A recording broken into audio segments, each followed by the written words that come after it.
사흘 동안 자유한국당과 바른미래당의 교섭단체 대표연설을 진행하기로 합의했다고 밝혔습니다. 이와 함께 대정부 질문은 오는 9일부터 11일까지 열기로 했습니다. 다음 주 윤석열 검찰총장 후보자에 대한 국회 인사청문회를 앞두고 여야의 신경전이 이어졌습니다. 한국당은 윤 후보자의 가족들을 증인으로 불러야 한다고 요구했고 민주당은 황교안 대표를 증인으로 세우자며 공방을 벌였습니다. 우철희 기자가 취재했습니다. 윤석열 검찰총장 후보자에 대한 인사청문회 계획 등을 논의하는 국회 법제사법위 회의는 시작부터 뜨거웠습니다. 자유한국당 의원들은 13명에 이르는 증인을 불러야 한다고 요구하면서 여당인 더불어민주당이 채택 거부로 사실상 청문회 무력화에 나섰다고 비판했습니다. 증인 채택 제대로 안 하고 그러면 청문회 뭐하러 하는 거겠습니까? 제가 볼 때는 청문회 안 하고 싶다. 이렇게밖에 저는 생각할 수가 없습니다. 민주당 의원들은 자질 검증의 장이 돼야 한다면서 신상 털기와 망신 주기로 정치적 이익만을 도모하려 해서는 안 된다고 맞받았습니다. 입증하기 어려운 문제로 흠집을 내고 또 민간인 증인들을 불러 세워서 망신을 주고 마치 일부의 황색 언론들에서 하는 것과 같은. 각종 의혹을 두고도 부딪혔습니다.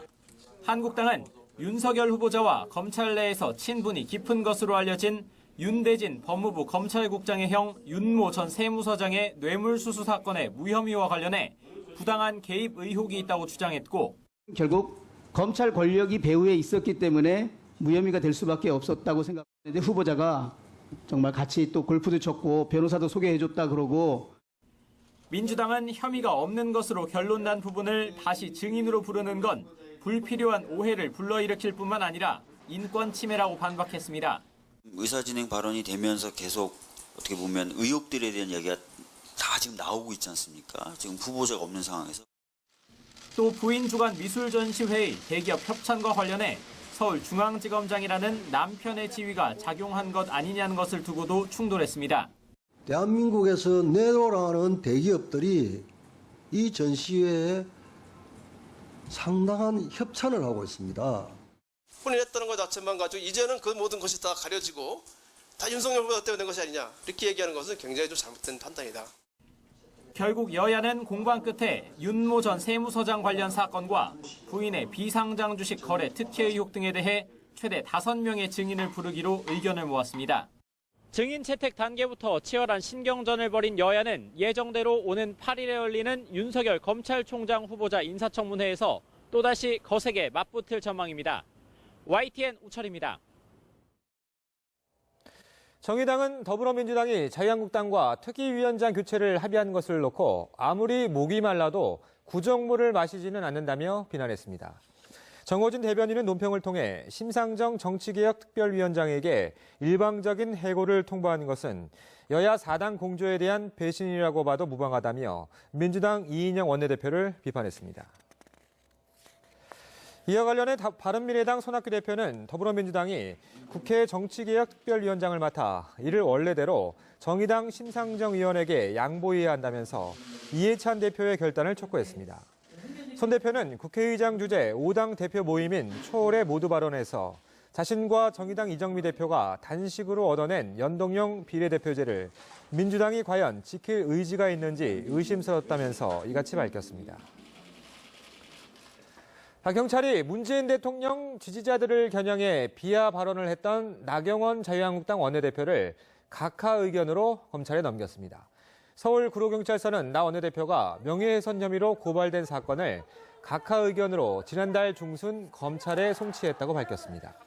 앞서 나 원내대표는 지난 5월 대구에서 열린 장애 집회에서 문바 달창이라는 표현을 써 논란이 일자 정확한 의미를 모르고 인터넷상의 표현을 썼다며 사과했습니다. 오늘 새벽 1시쯤 경부고속도로 서울 방향 남사 6교 인근에서 도로를 보수하던 트럭 등 차량 넉 대가 잇따라 부딪혔습니다. 이 사고로 도로 위에 서 있던 근로자 41살 양모 씨 등 2명이 다쳐 병원으로 옮겨졌고 2시간 동안 도로 일부가 통제됐습니다. 동네 주민들이 애지중지 기르던 길고양이가 처참하게 죽은 채로 발견됐습니다. 마을에 사는 50대 남성이 고양이를 잔혹하게 학대하는 CCTV 영상을 YTN이 입수했습니다. 김우준 기자가 취재했습니다. 길을 걷던 남성이 고양이를 발견하자 다가갑니다. 한동안 지켜보더니 갑자기 고양이 뒷다리를 잡고 벽을 향해 패대기 칩니다. 끔찍한 행동은 수차례 반복됩니다. 새벽에 그거를 광경을 목격을 했는데 마치 저는 매트리스를 먼지 터는 것처럼 바닥에 패대기를 6회 내지 7회를 쳤습니다. 고양이 집 주변의 핏자국이 당시 참혹했던 상황을 고스란히 말해줍니다. 고양이는 사건 현장 바로 옆 풀숲에 무참히 훼손된 채 사체로 발견됐습니다. 길고양이였지만 2년 넘게 애지중지하며 먹이도 주고 돌봐줬던 최모 씨는 큰 충격에 빠졌습니다. 주민들이 시큼수로 다 알고 있어요. 캣타워도 해주고 집도 지어주고 보금자리 모든 간식 및 모든 것을 제공을 하고. 건물 CCTV로 범인의 인상착의를 파악한 최 씨는 사건 다음 날 자신의 눈을 의심했습니다. 고양이를 잔혹하게 죽인 남성이 눈앞에서 고양이 가방을 들고 지나간 겁니다. 당사자는 동네 주민인 51살 김모 씨. 어처구니 없게도 범행 이후 다른 새끼 고양이를 분양까지 받았습니다. 수원에서 개인 분양으로 한 1에서 2개월 정도 되는 새끼 고양이를 2만 원에 입양해 온 상태예요. 그러면서 이제 본인은 이제 평소에도 고양이를 되게 좋아했고, 동네 주민들은 김 씨의 수상한 행동이 이번 한 번이 아니라고 말합니다. 최근에도 묵직한 봉지를 인근 개울가에 버리는 걸 동네 주민이 목격했는데 다음 날 같은 장소에서 검은색 봉지와 함께 고양이 사체가 발견된 겁니다. 여기에 아이들도 많이 살고 여성 거주자들도 상당히 많은 상태예요. 울릉이나 이런 쪽에. 근데 저희 주민 입장으로서 너무 이 사람이 돌아다니는 것 자체가 너무 겁이 나고. 전문가들은 상습적인 동물 학대의 위험성에 대해 경고합니다.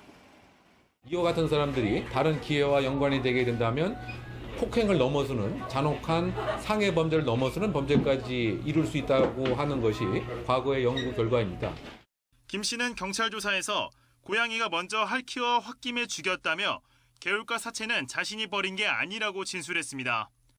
동물 학대 혐의로 김 씨를 입건한 경찰은 고양이를 최 씨의 소유로 볼 수도 있는 만큼 재물 손괴죄 적용도 검토하고 있습니다. YTN 김우준입니다. 전 남편 살해 사건의 피의자 고유정이 재판에 넘겨졌습니다. 제주지방검찰청은 살인과 사체 손괴, 은닉 혐의로 고 씨를 구속 기소했다고 밝혔습니다. 검찰은 시신을 찾지 못한 상태에서 범행 도구를 주요 증거로 확보했습니다. 고 씨는 지난 5월 25일 오후 제주시 조천읍의 한 펜션에서 미리 구입한 수면제 졸피뎀을 음식물에 희석해서 전 남편 강모 씨에게 먹인 뒤 강 씨를 살해한 혐의를 받고 있습니다.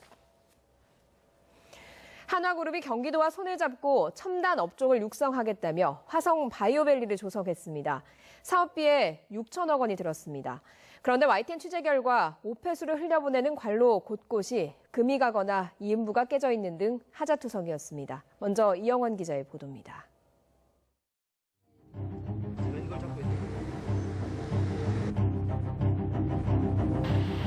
경기도 화성의 바이오밸리. 지난 2016년과 17년 준공전에 촬영한 관로 영상입니다. 구멍난 오수관에서 물이 뿜어져 나오고 여기저기 훼손된 관로 아래엔 물길마저 생겼습니다. 콘크리트 우수관 상태는 더 심각합니다.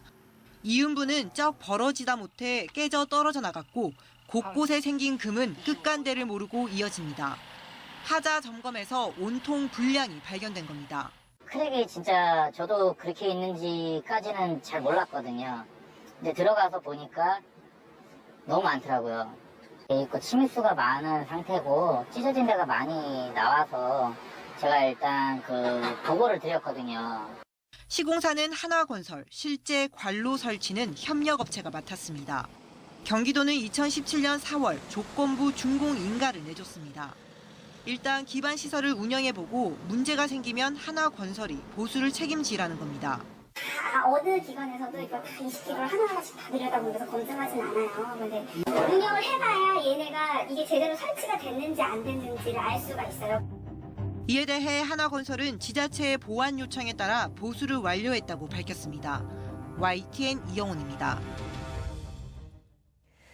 앞서 들으신 대로 한화건설이 결함을 모두 보수했다고 했지만 이마저도 엉터리였습니다. 공사 관계자는 금 간 곳에 붓으로 시멘트를 살짝 바르기만 하는 등 눈 가리고 아웅식이었다고 고백했습니다. 이어서 김대겸 기자입니다. 하나 측은 관로하자를 해결했다며 이제 큰 문제는 없다고 장담했습니다. 전면적으로 다시 재촬영 조사를 다시 다 했고요. 그다음에 있는 부분에서 이음부나 하자 부분에 대한 것들을 보수를 다 했어요. 하지만 YTN 취재 결과는 달랐습니다. 취재진이 관로조사 업체와 함께 내부를 촬영했더니 여전히 엉망이었습니다. 찢어진 오수관 틈으로 물이 드나들면서 토사가 밀려나 이미 일부 구간은 치마로 인한 높낮이 변화가 의심되는 상황이고 우수관의 이음부와 접합 불량, 크랙도 여전했습니다. 접합부 이격된 길이 많아요. 근데 보수는 했다고 올해 이제 한 3월에서 4월 정도 왔거든요. 자기들은 보수했다 그랬지만은 실적으로는 이격 이런 게 그대로 나오거든요. 보수 안 된 게 보이거든요. 제대로 보수한 게 맞는지 의구심이 들 수밖에 없는데 대충 했다는 증언이 나왔습니다. 세멘트로 이렇게 붙이를 해줬죠. 그 화장한다고 보면 돼요. 보수한 것처럼 보이니까. 관을 잇는 이음부 보수도 부실하긴 마찬가지였습니다. 빠졌을 때 그냥 내버려뒀다가 나중에 저희들이 이제 발견을 하면 그 상태로 이제 제출을 못하니까 잘라내기만 하죠. 안 보이게. 눈 가리고 아웅식으로 보수한 탓에 문제는 계속됐고 YTN이 최근 현장 점검을 나갔을 때도 추가 보수 작업이 한창이었습니다. 크랙이 가 있거나 해서 그쪽으로 물이 밖으로 새다거나 그런 상황이에요. 하자 보수를 끝냈다던 하나 측은 입주 기업이 사용하다 문제가 생겨 추가 작업을 했을 뿐이라고 해명했습니다. YTN 김대겸입니다.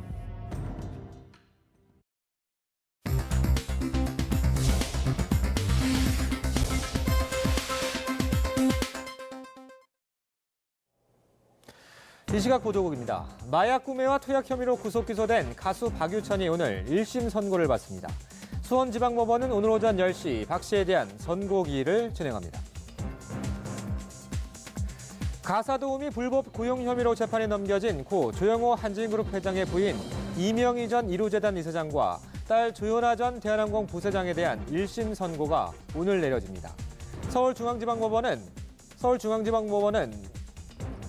서울중앙지방법원은 출입국 관리법 위반 등의 혐의로 기소된 이 전 이사장과 조 전 부사장 부녀에 대해 오늘 1심 선고를 내릴 예정입니다.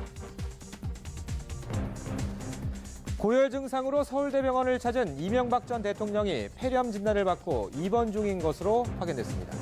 이 전 대통령 측 강훈 변호사는 이 전 대통령이 폐렴 진단을 받아서 재판부 허가를 얻어 지난달 27일부터 계속 입원 치료를 받아왔으며 재판에 대비하기 위해 오늘 퇴원할 예정이라고 밝혔습니다. 경영계의 불참으로 파행을 겪고 있는 최저임금위원회가 오늘 오후 내년도 최저임금 심의를 위한 7차 전원회의를 엽니다. 최저임금위는 오늘 7차 전원회의에 사용자 위원들이 참석하도록 계속 설득하고 있지만 참석 여부는 불투명합니다. 이 시각 보도국이었습니다.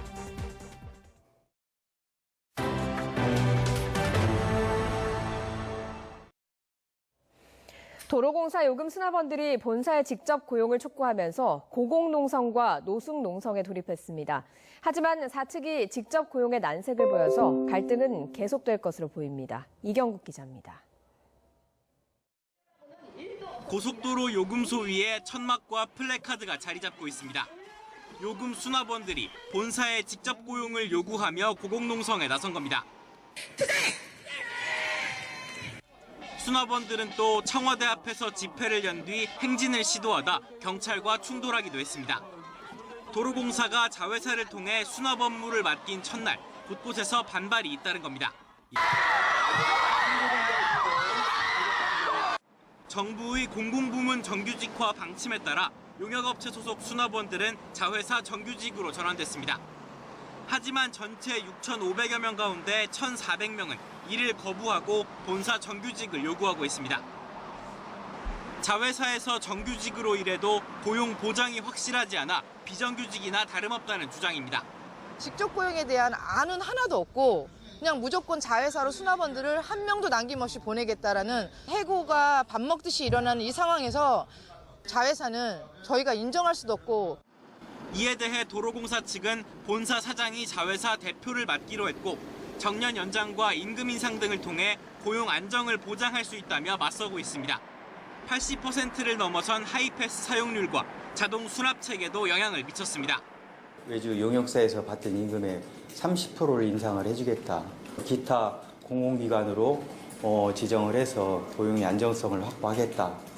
도로공사는 또 농성 비참여자들과 퇴직자 등이 요금 징수를 맡고 있어서 운전자들의 요금 소이용엔 큰 불편이 없다고 밝혔습니다. YTN 이경국입니다. 학교 비정규직 노동자들도 예정대로 내일부터 총파업에 돌입하겠다고 공식 선언했습니다. 학교 비정규직 연대회의는 청와대 앞에서 기자회견을 열고 시도교육청과의 교섭이 결렬됨에 따라서 내일부터 5만여 명이 총파업에 돌입한다고 밝혔습니다. 연대회의 측은 문재인 정부가 임기 안으로 기본급을 6.24% 인상해 줄 것과 다른 수당에서 정규직과의 차별을 해소해 줄 것 등을 요구하고 있습니다. 61년 만에 첫 총파업을 예고한 전국 우정노조의 쟁의 조정 기한이 오는 5일로 다시 연장됐습니다.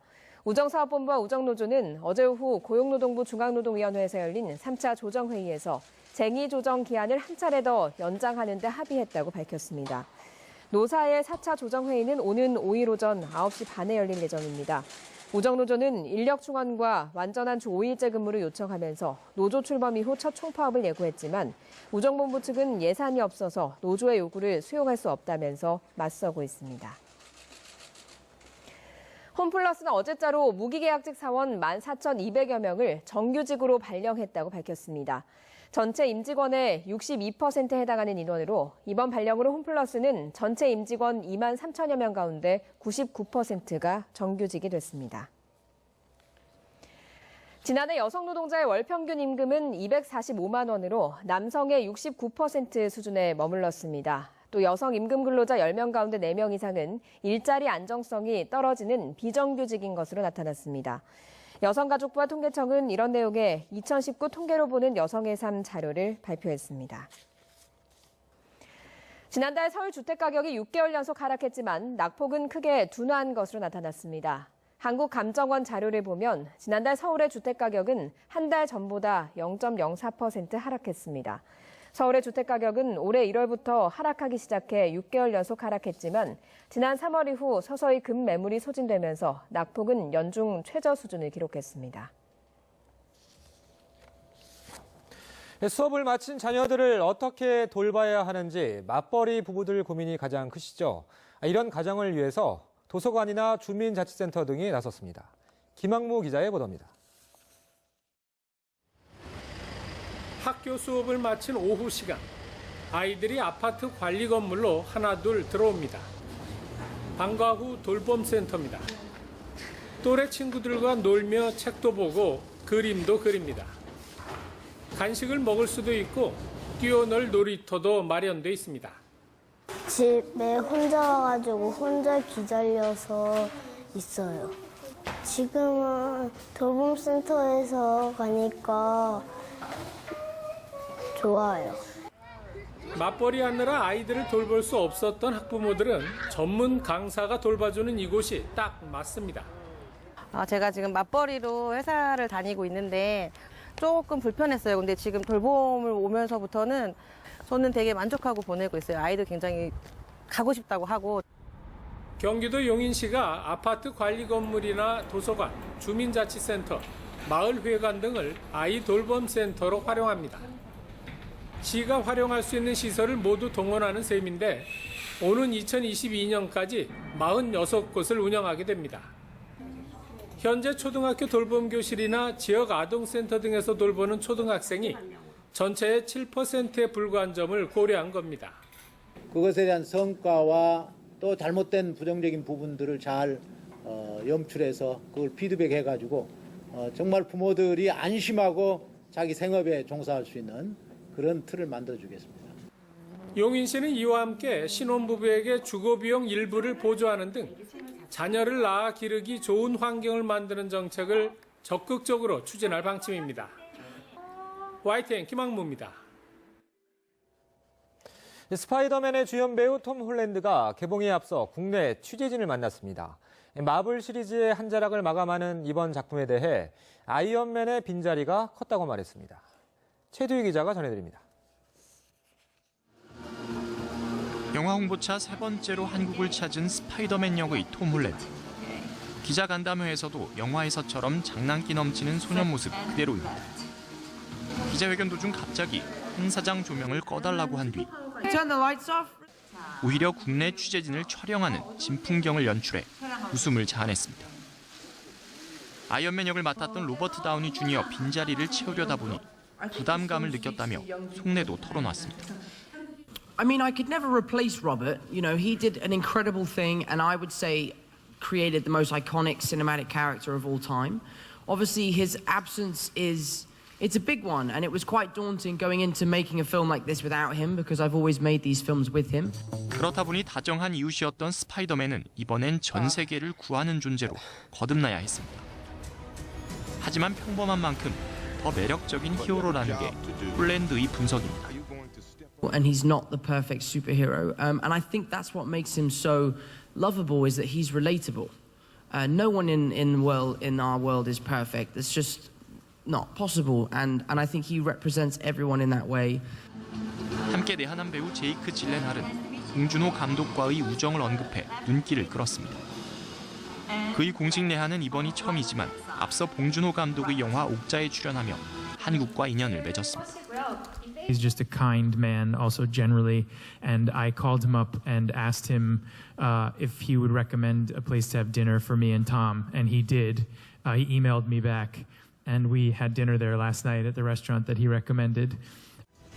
앞서 이번 영화는 수요일 혹은 목요일이라는 관례를 깨고 화요일인 오늘 개봉을 택하며 변칙 개봉 논란으로 도마 위에도 올랐습니다. 마블 세계관의 세 번째 국면을 마무리 짓는 작품인 만큼 최종 흥행 성적도 관전 포인트입니다. YTN 최두입니다.